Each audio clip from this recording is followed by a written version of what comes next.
Hi. So, as I celebrate 5 years clean, I'm really grateful to be here and to be in recovery. 5 years clean from drugs and alcohol, from all mind and mood altering substances, and those categories, from all things that get you drunk or get you high. And today, well, I just want to talk a little bit about it for people that could be struggling, or friends and family members of people that might not think they have a problem, or maybe you do a little bit, but you're afraid to look into it or ask for help or whatever. So today I'm not really going to tell a lot of my story. I mean, I'll touch on it a little bit. There's a few videos already on YouTube I'll put in the bio where I'm on Dr. KJ Foster's YouTube channel. It's called Alex's Recovery Story. And I'm on the Matt Rich podcast. It's called Sane, Sober, and Saved. So I'll put those links in the bio where you can look them up. That's more of like my full recovery story. But here I kind of want to talk about like addiction and its symptoms and what it's about and relate it to me a little bit. But before I get started, I wanted to read, there's a pamphlet that's used in a 12-step program, and it asks you a few questions to kind of see if you might have possibly an issue with drugs or alcohol. And it doesn't tell you like if you answer this many you got it or whatever, but just start by thinking about this. So it says, do you ever use alone? Have you ever substituted one drug or drink for another, thinking that one drug was the particular problem? Have you ever manipulated or lied to a doctor to obtain prescription drugs? And remember, when we're talking about drugs here, we're including alcohol, because alcohol is a drug and weed is also a drug. Have you ever stolen drugs or stolen to obtain them? Do you regularly use a drug when you wake up or when you go to bed? Have you ever taken one drug to overcome the effects of another? Do you avoid people or places that don't approve of your using? Have you ever used a drug without knowing what it was or what it would do to you? Has your job or school performance ever suffered from the effects of your drug use? Have you ever been arrested as a result of using drugs or alcohol? Same thing for the last one too. Have you ever lied about what or how much you used? Does the purchase of drugs or alcohol go ahead of some of your financial responsibilities? Have you ever tried to stop your drinking or your drug use, or control it or minimize it, or keep it under control, only drink on certain days? Have you ever been in jail, hospital, or rehab because of your using? Does it interfere with your sleeping or eating? Does the thought of running out terrify you?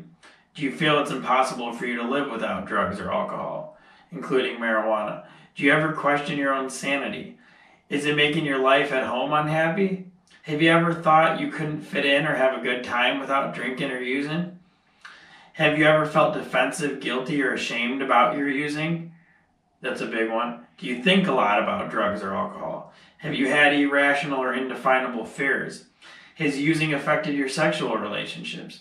Have you ever taken drugs you didn't prefer? Have you ever used drugs because of emotional pain or stress? Have you ever overdosed on any drugs? Do you continue to use despite negative consequences? Do you think that you have a drug problem? And then it finishes by saying, am I an addict? This is a question only you can answer. So, like it says there, it's just getting you to think about it a little bit. So for me, I was yes to almost all of those things. I started using when I was 13 years old, getting high, smoking weed, and right away I got high every day.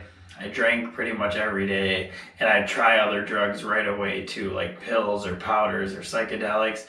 And for not everybody is it like that. Some people, the progression is much slower. It might have been innocent at one point, and now you're 25 or 30 years old and you realize that you've been going to the bar every weekend for the past 5 or 10 years. But for me, it was very quick, and it was like that I got it moment. Like even as a kid, I always felt low self-esteem, and I felt insecure and kind of unsure of myself, and I always had all these thoughts, and it was all crazy. And that's a big reason people use, is to stop the thinking process, to get out of your own mind, to alter your state of consciousness. So I used, and I felt a lot better. I liked being high. I felt different. I felt better. I felt cool. I felt like I belonged. Not cool in the way of impressing people, but I just felt at home in my being.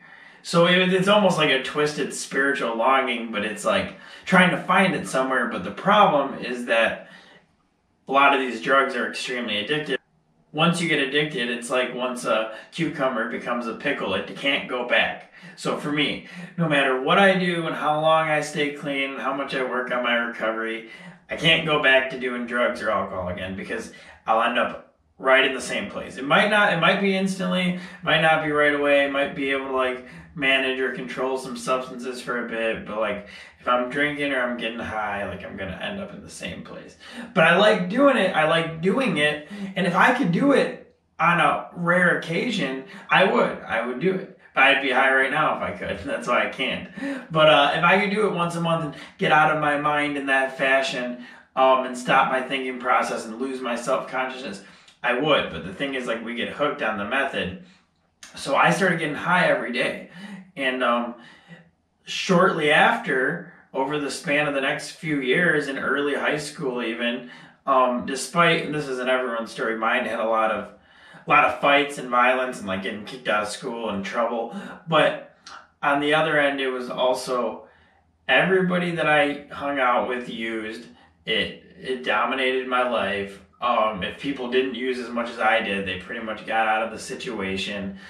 And it did affect my family severely. It affected my relationships, like all the things that it said in that questionnaire. I'd use drugs that I didn't even like the best. Definitely, I used to sell drugs, but yeah, it affected my finances. It affected every area of my life. And so that was how I went on for a long time. I was hanging out with men way older than me. I'd use every day. The first time I took a Xanax bar, I took one at school and I fell on the floor and they took me to the nurse. I was leaning against the wall. I couldn't stand up in there. They sent me home. I slept for like a day and a half or something. And somebody else would be like, wow, I'm never going to do that again. But I called the guy and I was like, I got $200 because they were $5 each. I was like, I need 40 more of those. And so that's addict behavior. That's the definition of it, you know? And it doesn't matter if I get switched. My thing was I switched a lot. I didn't think weed was a drug, so I smoked that the whole entire time, every day, years. But I would switch my drug of choice though. Like maybe the Xanax plug would go dry, so now I like do more Vicodin, or I drink promethazine and codeine, or I drink half gallons of liquor, or I take X pills or do acid. So I'd switch. So when you switch all the time, it's like, well, I'm not really addicted to any certain substance. Because I thought it was about the substance. I thought like, okay, I'm not addicted to this, I'm not addicted to that. But it's not about that. It's the addiction to needing something outside of me to feel okay. I mean, there is something to be said about getting out of the mind and slowing the thought process. But that's what we find out in recovery, is that you could do that many other ways, and through living a spiritual based life, practicing spiritual principles through activities like prayer and meditation and fulfilling outer activities, you can get into other states of consciousness that are much more enjoyable. You could work on the thinking mind without having to block it out with the substance. Because the thing was, even though I had vastly low self-esteem and so much anxiety and filled with fear, yeah, it would go away when I used it, for sure it went away. But it never, ever got better. And it always got worse, actually. By the end of my using, I'd wake up in the morning, I'd be shaking when I was in the shower because I didn't want to face the day, or I'd have to roll over in bed and take the pills and the drinks that were left over. I'd have to blame my friend because I came downstairs and I was going to do homework today, not cocaine, at least until later, but he was doing it, so I would do it because I had the inability to say no. I hated ecstasy pills because every time I did so much as a kid, when I got older, every time I did one, I thought I was going to die. I'd be praying to God. I'd just feel terrible. I'd feel like I was going to die. I'd be overdosing.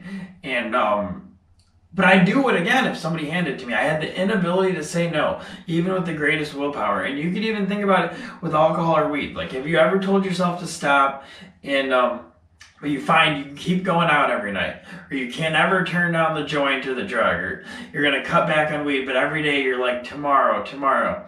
And so that's what it is. And no matter what substance it is, even if you switch, one of two things happens. You either get hooked on the new substance, or you go back to your favorite one over time, or you get hooked on both.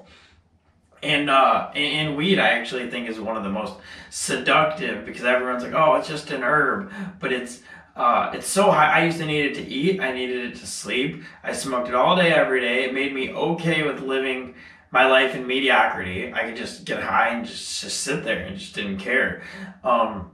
Yeah, and then alcohol is also a seductive one. One of the most deadly. I learned working in treatment, like the most people come in for alcohol and heroin, but where I work for alcohol, and most people in the ICU for alcohol.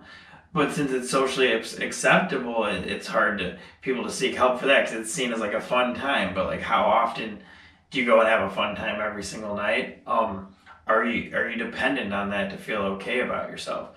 So for me, mine went hard and fast, and I needed it. My whole life was about it, and then the drug dealing and the violence, and it hurt me in every way. It said sexual relationships, even that was affected by my use of pills and alcohol and other substances. So yeah, I ended up in treatment, and because I got in trouble and I ended up in treatment. And so that alone is a huge step, because the majority never end up in treatment. And there's millions and millions of people in the United States alone that have substance abuse disorders, and it's like 1 out of 10 ever even gets into treatment, and then like 1 to 3% of that, or 1 to 3% of anyone with a substance use disorder ever even makes it to a year or more clean. And even out of the 1 in 10 that go to treatment, out of them, then 1 in 10 of them has a chance of making it to a year, roughly. And it's been those same statistics for like decades and decades and decades. Like, so when I was in rehab, there was like 30 of us, and they were like, chances are like 1 or 2 of you might make it to a year or more clean. And I did, and I know another guy did. And then I know one guy that later on got clean, 1 or 2. So it's pretty low odds, Even working in treatment, I'll see a whole group of people that seem like they're doing great, and you find out a month or 2 after they all have drank or used again. And it's because any other chronic illness, chronic disease, and that's what addiction is. It's a disease. And if you look up on your Google phone the definition of a disease, it's something that affects in a plant or animal, that affects basically the structure of it, that's not a direct result of physical injury. And look, I'll read the definition right now. So, disease. And this is why addiction is called a disorder of structure or function in human, animal, or plant that produces specific signs or symptoms. It's not a result of physical injury.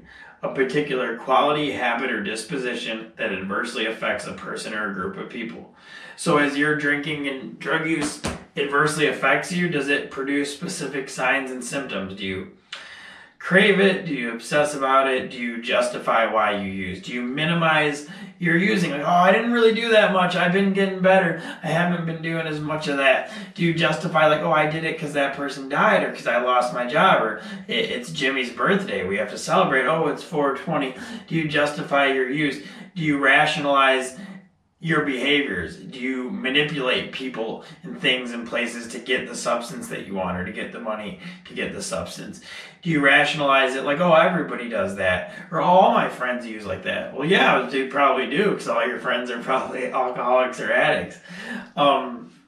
So those are all things. So addiction's characterized by extreme denial, which means don't even know I'm lying. Most addicts, they won't even want to talk about it. They don't want to frankly have the discussion at all. They don't think they have a problem. They've convinced themselves utterly that they do not, that nothing is wrong. So don't even know I am lying. And so it's hard not to have denial, and they say addiction's a thinking disease, and it's the only one that tells you you don't have it.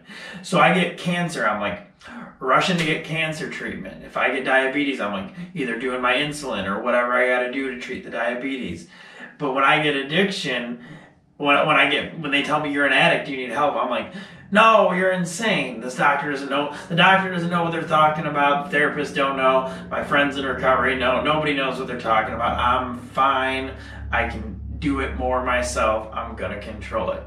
And so a big one is that people will go out and, get all messed up and their life's miserable and they're super depressed and the day's terrible and it's bleak and cloudy and rainy and your soul's just depressed and you ask for help. You're like, man, I need a change, and somebody's like, yeah, here, you can go to treatment, you can go to an AA or NA meeting, you can go to IOP, call this therapist, like you have to surrender and reach out for help, and you're like, yes, I'll do anything. And then they wake up the next day when they're sober, or they don't get in that day, and then they're like, oh, I'm fine once they're mine. And that's what I used to do too. I never thought to the level about treatment, but man, I'd be so messed up, and I'm like, I do not want to do this anymore. I don't want to live like this. I don't want to do this again. And from alcohol, from anything. And then I wake up the next day or whatever, and I feel a little better. I'm like, thank God that feeling's gone. I'm gonna give me some weed. And like, that's how I used to live. Even when I was really young in the basements, like when I was like 13, 14, I used to smoke weed sometimes, and I'd just sit at this dirty, or do shrooms, and I'd just stare at the dirty wall in this basement, and I'd be like, man, I really, this is, what am I doing here? What am I doing? I have like this good family and this everything, and like, why am I in this dirty basement selling all this dope, hanging out with 50-year-old men, getting high? And but I didn't like that feeling, and it was quick, and I'd do more drugs to make it go away. And so it's not bad. It's not like if you drink or get high, you're not a bad person. It's not a moral anything. It's a disease. Our bodies get hooked on the substance, and then it craves more and more of it, and it's extremely difficult to stop. And you wire your neural pathways so that you think anytime you feel a feeling you don't like, you use.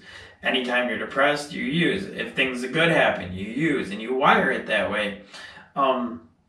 And after a while, the using doesn't even make you really feel better. For me, it was like, by the end, I was just like, man, if I combine enough drugs and I do them for a long enough period of time, by 3 or something in the morning, I won't feel anything for a couple of hours. And it wasn't even that I felt good. I would just not feel anything for a little bit. And that was like the best I could get at that point. It was like, just try and numb yourself for a couple hours before it comes back. And since in that way, you're never ever working on yourself, it's like shit just always gets worse. It never gets better. Never gets better. There was no time when I was using where I was like, man, things are going better. I mean, maybe if I just made a big drug deal or got some good thing, but nothing, only things temporary, nothing substantial, nothing real. It's never like if I continue to use that it's going to be like 5 years from now. Like, I can go back using right now, and it's not like 5 years from now I'm going to be like, thank God I went back to the dope. Things are definitely better. Thank God I go to the bar every night. Things are better. No way. No way. And I was so surprised that all the time I blew, like, and then that's like, you could spend some time trying to get sober or change your life, because like, how much time did you, I spent days, day after day after day, all day, every day, just getting high. Just getting high, did nothing, wasted every waking moment of my life. And I'm not painting it to be like it was miserable. Like, it was miserable, don't get me wrong. But, I had friends, I smiled, I still laughed. Like, I went to the beach and concerts sometimes. It wasn't, I went out, it wasn't like every waking moment on the surface wasn't miserable. But like deep down, it really was. I was dependent on this substance, like, to be okay. And it's really, really, really hard to stop. Even now, I still have thoughts about it. The disease that tells you don't have it, that I could control it, or I could do just this one, or I could, it'll be okay, whatever. And so when you're in it, it's super hard. It's nearly impossible to stop on your own. And you've probably tried, if you're someone that's thinking you might have an injury, you've probably tried to cut back, to only do it certain days, to stop doing one of them, the weed or the alcohol or the pills or the coke, and you switched and this and that, and you stopped hanging out with this friend, but you're still probably in pretty much the same spot. And it's because it's so hard to stop, and that's why the first step in 12-step programs is admitted we were powerless. It's that our life had become unmanageable. And that's it. Like, it's not about fighting it. It's not about controlling it. Get that out of your head. It's about surrender, and it's about the willingness to ask for help and admit defeat. Like, message somebody, in the description here, I have my email and phone number. Like, message somebody and say, hey, what do I do? Like, there's plenty of ways to get into treatment. There's plenty of Alcoholics Anonymous and Narcotics Anonymous groups, but it's hard, and that's why they say only the 1 in 30 in the treatment, because you really have to make a complete and substantial life change. And so it's like, if any help in the good direction is good, but if you're in the middle, like, I want to stop, but I'm going to hang out with all the same people and do all the same things, and I'm going to be cool and live the same life, but I'm going to not do it, your chances are extremely slim, extremely low odds. I mean, you could be a 1 in a lot in a million, and that could work, but your odds are extremely low. And I wouldn't be able to do that for a substantial amount of time. So you have to ask someone for help, and that's the biggest step. But really, it's good, contemplating these things is important. It's not going to make you change. You still got to take that step out, but please keep in consideration, and if people use, it's not that they're bad people. It's not that they're morally corrupt. If it's your kid or your family member or whatever, they are stuck in an addictive cycle, and they may be unwilling or unable to see their way out. And it is true, in my spiritual and philosophical understanding, that everything does happen for a reason, and our world doesn't operate by mistake, and it's all a part of God's will. So you go through that for a reason, and some people never make it out, and that's part of their path, and some people have to suffer for a really, really long time before they can make it out. But you don't have to. If you're even listening this far to this and you do have something going on, you do have the ability to get help and the ability to change. Stop justifying and rationalizing your behavior. Stop thinking. A big one too, and I'll kind of finish with this, is like, I just use because of my anxiety. I just use because of my depression.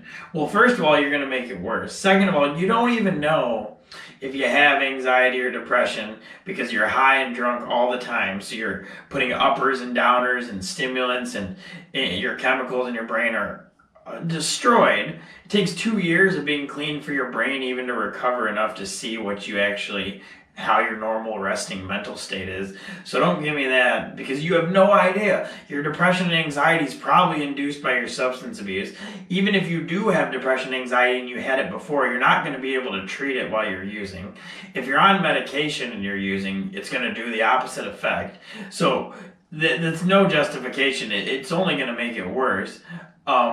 You have to get proper help and proper treatment, and you got to get clean first to even see if you actually have mental health illness and how it could be treated by professionals, rather than your substance abuse justifications. So that's a big one, and recovery is about all that. It's not just about, if I can just stay away from this dope bag, I'm gonna be okay, or this weed sack, or this bottle, or this lean. It's about changing my whole thinking process, my whole spiritual life, my whole attitude, outlook, and behavior. It's about changing what I do, who I am, how I view things. It's working on all of that, and that's what recovery programs are about. So, I just want to give that brief overview. It's been a crazy journey, this 5 years of recovery, and I'm grateful for it. For those of you who regularly follow my YouTube channel, this is going to be my last video for the next 90 days, because I'm working on my own humility and on my own self, and I just need to take some time to do some more inner work. So I'm just taking a break for now, and I'll most certainly be back.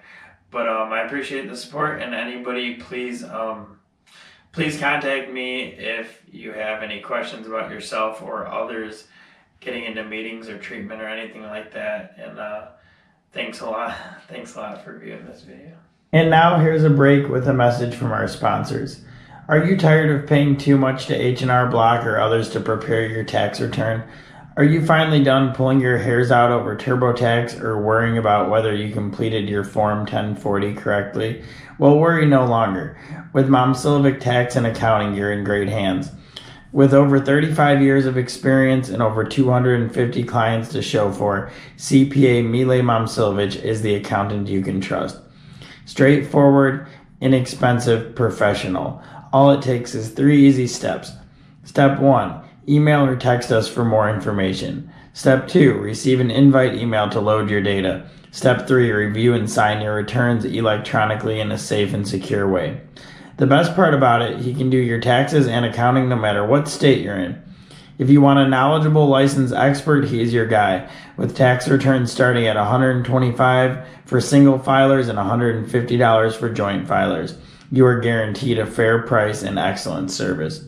Stop the worrying and leave it up to the professional. Email Mile at info@momsylvicaccounting.com. Text him at 773-578-0996 or go to momsylvicaccounting.com.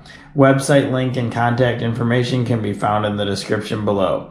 To learn more, follow Mom Sylvic Tax and Accounting on Instagram, Facebook, Twitter, or LinkedIn. Also, if you have any tax or accounting related questions, feel free to contact Mile free of charge. Start your journey of a stress-free tax season today.